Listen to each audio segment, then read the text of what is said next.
Hello दोस्तों, मैं राखी काम्बोज आप लोगों के समक्ष प्रेमचंद की कहानी दुनिया का सबसे अनमोल रत्न लेकर उपस्थित हुई हूँ। आइए सुनते हैं प्रेमचंद की कहानी। दिल फिगार एक कंटीले पेड़ के नीचे दामन चाक किए बैठा हुआ खून के आंसू बहा रहा था। क्यों बहा रहा था? वह सौंदर्य की देवी यानी मलका दिलफरेब का सच्चा और जान देने वाला प्रेमी था।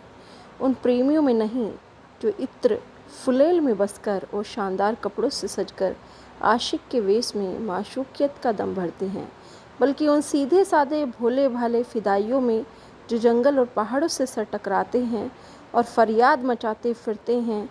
दिलफरेब ने उससे कहा था कि अगर तू मेरा सच्चा प्रेमी है तो जा और दुनिया की सबसे अनमोल चीज़ लेकर मेरे दरबार में आ, तब मैं तुझे अपनी गुलाबी में कबूल करूँगी। अगर तुझे वह चीज़ न मिले तो खबरदार इधर रुख न करना, वरना सूली पर खिंचवा दूँगी। दिलफिकार को अपनी भावनाओं के प्रदर्शन का, शिकवे शिकायत का, प्रेमिका के सौंदर्य दर्शन का तनिक भी अवसर न मिला। दिलफरेब ने जो ही यह फैसला सुनाया, उसके चौबदारों ने गरीब दिलफिकार को धक्के देकर बाहर निकाल दिया और आज 3 दिन से यह आफत का मारा आदमी उसी कंटीले पेड़ के नीचे, उसी भयावह मैदान में बैठा हुआ सोच रहा है कि क्या करूं। दुनिया की सबसे अनमोल चीज़ मुझको मिलेगी? नामुमकिन। और वह है क्या? कारू का खजाना, आबे हयात, खुशरो का ताज, जामे जम, तख्ते ताउस या परवेज की दौलत? नहीं, यह चीज़ें हरगिज़ नहीं। दुनिया में ज़रूर इनसे भी महंगी, इनसे भी अनमोल चीज़ें मौजूद हैं, मगर वह है क्या, कहाँ है, कैसे मिलेगी? या खुदा, मेरी मुश्किल क्यों कर आसान होगी। दिलफिकार इन्हीं ख्यालों में चक्कर खा रहा था और अकल कुछ काम न करती थी। मुनीर शामी को हातिम सा मददगार मिल गया। अय काश कोई मेरा भी मददगार हो जाता। अय काश मुझे भी उस चीज़ का जो दुनिया की सबसे बेशकीमती चीज़ है नाम बतला दिया जाता। बला से वह चीज़ हाथ न आती, मगर मुझे इतना तो मालूम हो जाता कि वह किस किस्म की चीज़ है। मैं घड़े बराबर मोती की खोज में जा सकता हूँ। मैं समुंदर का गीत, पत्थर का दिल, मौत की आवाज़ और इससे भी ज़्यादा निशान चीज़ों की तलाश में कमर कस सकता हूँ, मगर दुनिया की सबसे अनमोल चीज़ यह मेरी कल्पना की उड़ान से बहुत ऊपर है। आसमान पर तारे निकल आए थे। दिलफिकार यकायक खुदा का नाम लेकर उठा और एक तरफ को चल खड़ा हुआ। भूखा प्यासा, नंगे बदन, थकन से चूर, वह बरसों वीरानों और आबादियों की खाक छानता फिरा। तलवे कांटों से छलनी हो गए, शरीर में हड्डियां ही हड्डियां दिखाई देने लगी, मगर वह चीज़ जो दुनिया की सबसे बेशकीमती चीज़ थी न मिली और न उसका कुछ निशान मिला। एक रोज़ वह भूलता भटकता एक मैदान में जा निकला जहाँ हजारों आदमी गोल बांधे खड़े थे। बीच में कई अमामे और चोगे वाले दड़ियल काजी अफसरी शान से बैठे हुए आपस में कुछ सलाह मशवरा कर रहे थे और इस जमात से जरा दूर पर एक सूली खड़ी थी। दिलफिकार कुछ तो कमजोरी की वजह से कुछ यहाँ की कैफियत देखने के इरादे से ठिठक गया। क्या देखता है कि कई लोग नंगी तलवारें लिए एक कैदी को, जिसके हाथ पैर में जंजीरें थी, पकड़े चले आ रहे हैं। सूली के पास पहुंचकर सब सिपाही रुक गए और कैदी की हथकड़ियाँ, बेड़ियाँ सब उतार ली गई। इस अभागे आदमी का दामन सैकड़ों बेगुनाहों के खून की छींटों से रंगीन था और उसका दिल नेकी के ख्याल और रहम की आवाज़ से जरा भी परिचित न था। उसे काला चोर कहते थे। सिपाहियों ने उसे सूली के तख्ते पर खड़ा कर दिया, मौत की फांसी उसकी गर्दन में डाल दी और जल्लादों ने तख्ता खींचने का इरादा किया कि वह भागा मुजरिम चीख कर बोला, खुदा के वास्ते मुझे एक पल के लिए फांसी से उतार दो ताकि अपने दिल की आखिरी आरज़ू निकाल लूँ। ये सुनते ही चारों तरफ सन्नाटा छा गया। लोग अचंभे में आकर ताकने लगे। काजियों ने एक मरने वाले आदमी की अंतिम याचना को रद्द करना उचित न समझा और बदनसीब पापी काला चोर जरा देर के लिए फांसी से उतार लिया गया। इसी भीड़ में एक खूबसूरत भोला भाला लड़का एक छड़ी पर सवार होकर अपने पैरों पर उछल उछल फर्जी घोड़ा दौड़ा रहा था और अपनी सादगी की दुनिया में ऐसा मगन था कि जैसे वह इस वक्त सचमुच किसी अरबी घोड़े का शहसवार है। उसका चेहरा उस सच्ची खुशी से कमल की तरह खिला हुआ था जो चंद दिनों के लिए बचपन में ही हासिल होती है, जिसकी याद हमको मरते दम तक नहीं भूलती। उसका दिल अभी तक पाप की गर्द और धूल से अछूता था और मासूमियत उसे अपनी गोद में खिला रही थी। बदनसीब काला चोर फांसी से उतरा, हजारों आंखें उस पर गड़ी हुई थी। लड़के के पास गया और उसे गोद में उठाकर प्यार करने लगा। उसे इस वक्त वह जमाना याद आया जब वह खुद ऐसा ही भोला भाला, ऐसा ही खुश व खुर्रम और दुनिया की गंदगियों से ऐसा ही पाक साफ था। माँ गोदियों में खिलाती थी, बाप बलाए लेता था और सारा कुनबा जान न्योछावर करता था। आह, काले चोर के दिल पर इस वक्त बीते कुछ दिनों की याद का इतना असर हुआ कि उसकी आंखों से जिन्होंने दम तोड़ती हुई लाशों को तड़पते देखा और न झपकी आंसू का एक कतरा टपक पड़ा। दिलफिगार ने लपक कर उस अनमोल मोती को हाथ में ले लिया और उसके दिल ने कहा, बेशक यह दुनिया की सबसे अनमोल चीज़ है जिस पर तख्ते ताउस और जामे जम और आबे हयात जरे परवेज सब न्योछावर हैं। इस ख्याल से खुश होता, कामयाबी की उम्मीद में सरमस्त दिलफिगार अपनी मासूका दिलफरेब के शहर मीनो सवाद को चला। मगर ज्यों ज्यों मंजिलें तय होती जाती उसका दिल बैठ जाता था कि कहीं उस चीज़ की जिसे मैं दुनिया की सबसे बेशकीमती चीज़ समझता हूँ दिलफरेब की आंखों में कदर न हुई तो मैं फांसी पर चढ़ा दिया जाऊँगा और इस दुनिया से नामुराद जाऊँगा। लेकिन जो हो सो हो, अब तो किस्मत आजमाई है। आखिरकार पहाड़ और दरिया तय करते शहर मीनो सवाद में आ पहुंचा और दिलफरेब की ड्योढ़ी पर जाकर विनती की। थकान से टूटा हुआ दिलफिगार खुदा के फजल से हुक्म की तामील करके आया है और आपके कदम चूमना चाहता है। दिलफरेब ने फ़ौरन अपने सामने बुला भेजा और एक सुनहरे पर्दे की ओर से फरमाइश की, वह अनमोल चीज़ पेश करो। दिलफिगार ने आशा और भय की एक विचित्र मनः स्थिति में वह बूंद पेश की और उसकी सारी कैफियत बहुत पूरा असर लफ्ज़ों में बयान की। दिलफरेब ने पूरी कहानी बहुत गौर से सुनी और वह भेंट हाथ में लेकर जरा देर तक गौर करने के लिए बोली, दिलफिगार, बेशक तूने दुनिया की एक बेशकीमती चीज़ ढूंढ निकाली। तेरी हिम्मत और तेरी सूझबूझ की दाद देती हूँ, मगर यह दुनिया की सबसे बेशकीमती चीज़ नहीं। इसलिए तू यहाँ से जा और फिर कोशिश कर, शायद अब के तेरे हाथ वह मोती लगे और तेरी किस्मत में मेरी गुलामी लिखी हो। जैसा कि मैंने पहले ही बतला दिया था, मैं तुझे फांसी पर चढ़वा सकती हूँ, मगर मैं तेरी जान बख्शी करती हूँ इसलिए कि तुझ में वह गुण मौजूद है जो मैं अपने प्रेमी में देखना चाहती हूँ और मुझे यकीन है कि तू ज़रूर कभी न कभी कामयाब होगा। नाकाम और नामुराद दिलफिगार इस माशूकाना इनायत से जरा दिलेर होकर बोला, ए दिल की रानी, बड़ी मुद्दत के बाद तेरी ड्योढ़ी पर सजदा करना नसीब होता है। फिर खुदा जाने ऐसे दिन कब आएंगे। क्या तू अपने जान देने वाले आशिक के बुरे हाल पर तरस न खाएगी? क्या अपने रूप की एक झलक दिखाकर इस जलते हुए दिलफिगार को आने वाली सख्तियों के झेलने की ताकत न देगी?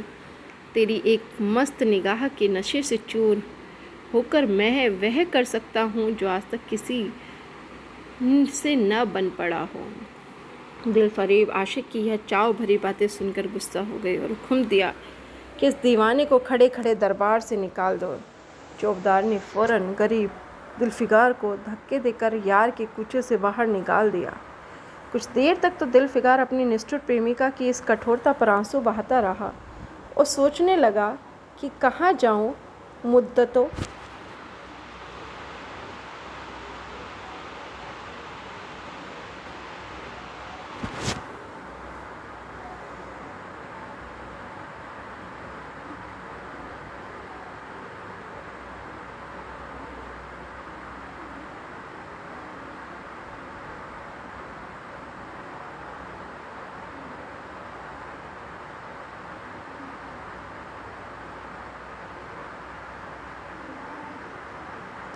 कुछ देर तक तो दिलफिगार अपनी निष्ठुर प्रेमिका की इस कठोरता पर आंसू बहाता रहा और सोचने लगा कि कहाँ जाऊँ। मुद्दतों रास्ते नापने और जंगलों में भटकने के बाद आंसू की यह बूंद मिली थी। अब ऐसी कौन सी चीज़ है जिसकी कीमत इस आबदार मोती से ज़्यादा हो? हजरते खिड्र, तुमने सिकंदर को आबे हयात के कुएं का रास्ता दिखाया था, क्या मेरी बाह न पकड़ोगे? सिकंदर सारी दुनिया का मालिक था, मैं तो एक बेघर-बार मुसाफिर हूँ। तुमने कितनी ही डूबती कश्तियाँ किनारे लगाई हैं, मुझ गरीब का बेड़ा भी पार करो। ए आली मुकाम जिब्रील, कुछ तुम ही इस नीम जान दुखी आशिक पर तरस खाओ। तुम खुदा के एक खास दरबारी हो, क्या मेरी मुश्किल आसान न करोगे? गरज यह कि दिलफिकार ने बहुत फरियाद मचाई, मगर उसका हाथ पकड़ने के लिए कोई सामने न आया। आखिर निराश होकर वह पागलों की तरह दोबारा एक तरफ को चल खड़ा हुआ। दिलफिकार ने पूर्व से पश्चिम तक, उत्तर से दक्षिण तक कितनी ही जंगलों और वीरानों की खाक छानी, कभी बर्फिस्तानी चोटियों पर सोया, कभी डरावनी घाटियों में भटकता फिरा, मगर जिस चीर की धुन थी वह न मिली। यहाँ तक कि उसका शरीर हड्डियों का एक ढांचा रह गया।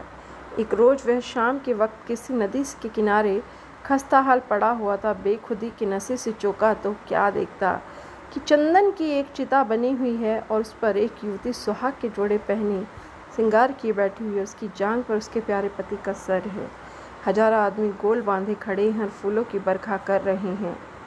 यकायक चिता में से खुद ब खुद एक लपट उठी। सती का चेहरा उस वक्त एक पवित्र भाव से आलोकित हो रहा था।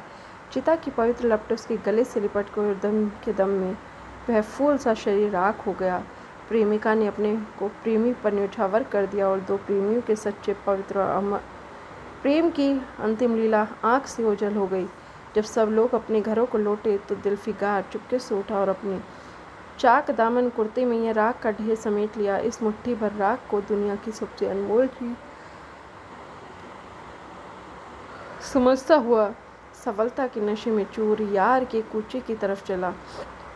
अब की जो वह अपनी मंजिल के करीब आता था, उसकी हिम्मतें बढ़ती जाती थी। कोई उसके दिल में बैठा हुआ कह रहा था, अब की तेरी जीत है। इस ख्याल ने उसके दिल को जो जो सपने दिखाए उनकी चर्चा व्यर्थ है। आखिरकार वह शहर मीनो सवाद में दाखिल हुआ। फिर दिल फरेब की टिटोड़ी पर जाकर खबर दी कि दिलफिकार सुर्खरू होकर लौटा हूँ, हुजूर के सामने आना चाहता हूँ। दिल फरेब ने जामान आसिक को फ़ौरन दरबार में बुलाया। उस चीज़ के लिए जो दुनिया की सबसे बेशकीमती चीज़ थी, हाथ फैला दिया। ने हिम्मत करके उसकी चांदी जैसी कलाई को चूम लिया और मुट्ठी भर राख को उसकी हथेली में रखकर सारी कैफियत दिल को पिघला देने वाली लफ्ज़ों में कह सुनाई। होठों से अपनी किस्मत का मुबारक फैसला सुनने के लिए इंतज़ार करने लगा। दिल फरेब ने उस मुट्ठी भर राख को आंखों से लगा लिया। कुछ देर तक विचारों के सागर में डूबे रहने के बाद बोली, ए जान निछावर करने वाले आशिक दिलफिकार, बेशक यह राख जो तू लाया है, जिसमें लोहे को सोना कर देने की सिफत है, दुनिया की बहुत बेशकीमती चीज़ है और मैं सच्चे दिल से तेरी एहसानमंद हूँ कि तूने ऐसी अनमोल भेंट मुझे दी। मगर दुनिया में इससे भी ज़्यादा अनमोल कोई चीज़ है जो उसे तलाश करो जब मेरे पास आ। मैं तहे दिल से दुआ करती हूँ कि खुदा तुझे कामयाब करे। यह कहकर वह सुनहरे पर्दे से बाहर आए। माशूका नादा से अपने रूप का जलवा दिखाकर फिर नजरों से ओझल हो गई। एक बिजली थी कि कौंधी और फिर बादलों के पर्दे में छिप गई। अब दिलफिकार के होश हवास ठिकाने पर न आए थे कि चौबदार ने मुलाई नियत से उसका हाथ पकड़कर यार के कूचे से उसको निकाल दिया। तीसरी बार वह प्रेम का पुजारी निराशा के अथाह समुंदर में गोता खाने लगा। दिलफिकार का हियाब छूट गया। उसे यकीन हो गया कि मैं दुनिया में उसी तरह नाशाद और नामुराद मर जाने के लिए पैदा हो किया गया था और अब इसके सिवा और कोई चारा नहीं कि किसी पहाड़ पर चढ़कर नीचे कूद पड़ूं ताकि माशूक के जुल्मों की फरियाद करने के लिए हड्डी भी बाकी न रहे। वह दीवाने की तरह उठा और गिरता पड़ता एक गगनचुंबी पहाड़ की चोटी पर जा पहुंचा। किसी और समय वह ऐसे ऊंचे पहाड़ पर चढ़ने का साहस न कर सकता था। वक्त जान देने की जोश में उसे वह पहाड़ एक मामूली टेकरी से ज़्यादा ऊंचा नजर आया। करीब था कि वह नीचे कूद पड़े कि हरे हरे कपड़े पहने हुए और हरा हमामा बांधे एक बुजुर्ग हाथ में तस्बीह, हाथ में लाठी लिए बरामद में और हिम्मत बढ़ाने वाले स्वर में बोले, दिलफिकार नादान दिलफिकार, यह क्या बुज़दिलों जैसी हरकत है। तो मोहब्बत का दावा करता है और तुझे इतनी भी खबर नहीं कि मजबूत इरादा मोहब्बत के रास्ते की पहली मंजिल है। मर्द बन, यूँ हिम्मत न हार, पूरब की तरफ दे, एक देश है जिसका नाम हिंदुस्तान है। वहाँ जा और तेरी आरज़ू पूरी होगी। यह कहकर हजरत खिज्र गायब हो गए। जुल्फ़िकार ने शुक्र की नमाज अदा की और ताज़ा हौसले, ताज़ा जोश और अलौकिक सहायता का सहारा पाकर खुश खुश पहाड़ से उतरा, हिंदुस्तान की तरफ चला। मुद्दतों तक कांटों से भरे हुए जंगलों, आग बरसाने वाले रेगिस्तानियों, कठिन घाटी और नंगे पर्वतों को तय करने के बाद जुल्फ़िकार हिंद की पाक सरजमीन में दाखिल हुआ। पानी के सोते में सफ़र की तकलीफ़ें धोकर थकान के मारे नदी के किनारे लेट गए। शाम होते होते वह एक चटियल मैदान में पहुंचा, वहाँ जहाँ बेशुमार अधमरी बेजान लाशें बिना कफन के पड़ी हुई थी। चील, कौवे, वहशी परिंदे मरे पड़े हुए थे। सारा मैदान खून से लाल हो रहा था। यह डरावना दृश्य देखते जुल्फ़िकार का जी दहल गया। या खुदा, किस मुसीबत में जान फंसी। मरने वालों का कराहना, सिसकना और एड़ियाँ रगड़कर जान देना, दरिंदों को हड्डियों को नोचना, गोश्त के लोथड़ों को लेकर भागना, ऐसा हौलनाक सीन जुल्फ़िकार ने कभी न देखा था। यकायक उसे ख्याल आया, लड़ाई का मैदान है, यह लाशें सुरमा सिपाहियों की हैं। इतने में करीब से कराहने की आवाज़ आई। जुल्फ़िकार उस तरफ फिरा तो देखा कि एक लंबा तगड़ा आदमी, जिसका मर्दाना चेहरा जान निकलने की कमजोरी से पीला हो गया, ज़मीन पर सिर झुकाए पड़ा हुआ है। सीने से खून का फव्वारा जारी है, मगर आबदार लेकर घाव के मुंह तलवार की मूठ पंजे से अलग नहीं हुई। जुल्फ़िकार ने एक चिथड़ा लेकर घाव के मुंह पर रख दिया। खून रुक जाए, बोला, ए जवान मर्द, तू कौन है? जवान मर्द ने सुनकर आंखें खोली और वीरों की तरह बोला, क्या तू नहीं जानता मैं कौन हूँ? क्या तूने आज इस तलवार की काट नहीं देखी? मैं अपनी माँ का बेटा और भारत का सपूत हूँ। कहते कहते उसकी त्योरियों बल पड़ गए। पीला चेहरा गुस्से से लाल हो गया। आबदार शमशीर फिर अपना जौहर दिखाने के लिए चमक उठी। जुल्फ़िकार समझ गया कि यह इस वक्त मुझे दुश्मन समझ रहा है। नरमी से बोला, ए जवान मर्द, मैं तेरा दुश्मन नहीं हूँ। अपने वतन से निकला हुआ एक गरीब मुसाफिर हूँ। इधर भूलता भटकता आ निकला। बराए मेहरबानी मुझसे यहाँ की कुल कैफियत बयान कर। ये सुनते ही घायल सिपाही बहुत मीठे स्वर में बोला, अगर तू मुसाफिर है तो आ, मेरे खून से तर पहलू में बैठ जा, क्योंकि यही 2 अंगुल ज़मीन है जो मेरे पास बाकी रह गई, जो सिवाय मौत के कोई नहीं छीन सकता। अफसोस है कि तू यहाँ ऐसे वक्त में आया जब हम तेरा आतिथ्य सत्कार करने के योग्य नहीं। हमारे बाप दादा का देश आज हमारे हाथ से निकल गया। इस वक्त हम बेवतन हैं, मगर हमने हमलावर दुश्मन को बता दिया कि राजपूत अपने देश के लिए कैसी बहादुरी से जान देता है। यह आसपास जो लाशें तू देख रहा है, यह उन लोगों की हैं जो इस तलवार के घाट उतरे हैं। गोया कि मैं बेवतन हूँ, मगर गनीमत है कि दुश्मन की ज़मीन पर मर रहा हूँ। क्या तूने यह मरहम रख दिया? खून निकलने दे, इसे रोकने से क्या फ़ायदा? क्या मैं अपने ही देश में गुलामी करने के लिए जिंदा रहूं? नहीं, ऐसी ज़िंदगी से मर जाना अच्छा। इससे अच्छी मौत मुमकिन नहीं। जवान मर्द की आवाज़ मध्यम हो गई। अंग ढीले पड़ गए। खून इतना ज़्यादा बहा कि खुद ब खुद बंद हो गया। रह रहकर एक आध बूंद टपक रहा पड़ता था। आखिरकार सारा शरीर बेदम हो गया। दिल की हरकत बंद हो गई और आंखें मूंद गई थी। जुल्फ़िकार ने समझा अब काम तमाम हो गया कि मरने वाले ने धीमे से कहा, भारत माता की जय। उसके सीने से खून का आखिरी कतरा निकल पड़ा। एक सच्चे देश प्रेमी और देशभक्त ने देशभक्ति का हक अदा कर दिया। जुल्फ़िकार पर बहुत गहरा असर पड़ा और उसके दिल ने कहा, बेशक दुनिया में खून के इस कतरे से ज़्यादा अनमोल चीज़ कोई नहीं हो सकती। उस खून की बूंद को जिसके आगे यमन का लाल भी हेज है, हाथ में ले लिया और इस दिल राजपूत की बहादुरी पर हैरत करता हुआ अपने वतन की तरफ रवाना हुआ। सख्तियाँ झेलता आखिरकार बहुत दिनों के बाद रूप की रानी मक्का दिल फरेब की ड्योढ़ी पर जा पहुंचा और पैगाम दिया कि जुल्फ़िकार सुरखरू और कामयाब होकर लौटा है और दरबार में हाजिर होना चाहता। दिल फरेब ने उसे फ़ौरन हाजिर होने का हुक्म दिया। खुद हस्बे मामूल सुनहरे पर्दे की ओट में बैठी और बोली, जुल्फ़िकार, अब कि तो बहुत दिनों के बाद वापस आया। अल्लाह दुनिया की सबसे बेशकीमती चीज़ कहाँ है? जुल्फ़िकार ने मेहंदी रची हथेलियों को चूमते हुए खून का वह कतरा उस पर रख दिया। उसकी पूरी कैफियत पुरजोर लहजे में कह सुनाई। वह खामोश भी न हो पाया था कि यकायक वह सुनहरा पर्दा हट गया। जुल्फ़िकार के सामने हुस्न का एक दरबार सजा हुआ नजर आया, जिसकी एक एक नाजनीन जुलेखा से बढ़कर थी। दिलफरेब बड़ी शान के साथ सुनहरी मसनद पर सुशोभित हो रही थी। दिलफिकार हुस्न का यह तिलिस्म देखकर अचंभे में पड़ गया और चित्र लिखित खड़ा रहा कि दिलफरेब मसनद से उठी और कई कदम आगे बढ़कर उससे लिपट गई। गाने वालियों ने खुशी के गाने शुरू किए। दरबारियों ने दिलफिकार को नज़र भेंट की। चांद सूरज को बड़ी इज्जत के साथ मसनद पर बैठा दिया। जब वह लुभावना गीत बंद हुआ तो दिलफरेब खड़ी हो गई, जुड़कर दिलफिकार से बोली, ए जानी निसार आशिक दिलफिकार, मेरी दुआएं बराई और खुदा ने मेरी सुन ली। तुझे कामयाब व सुरखरूम किया, आज से तू मेरा मालिक है, मैं तेरी लौंडी। ये कहकर उसने एक रत्न जड़ित मंजूसा मंगाई और उसमें से एक तख्ती निकाली जिस पर सुनहले अक्षरों में लिखा हुआ था, खून का वह आखिरी कतरा जो वतन की हिफाजत में गिरे, दुनिया की सबसे अनमोल रतन है, दुनिया की सबसे अनमोल चीज़ है। यही थी कहानी प्रेमचंद की दुनिया का सबसे अनमोल रतन। धन्यवाद। फिर मिलते हैं अगली कहानी के साथ।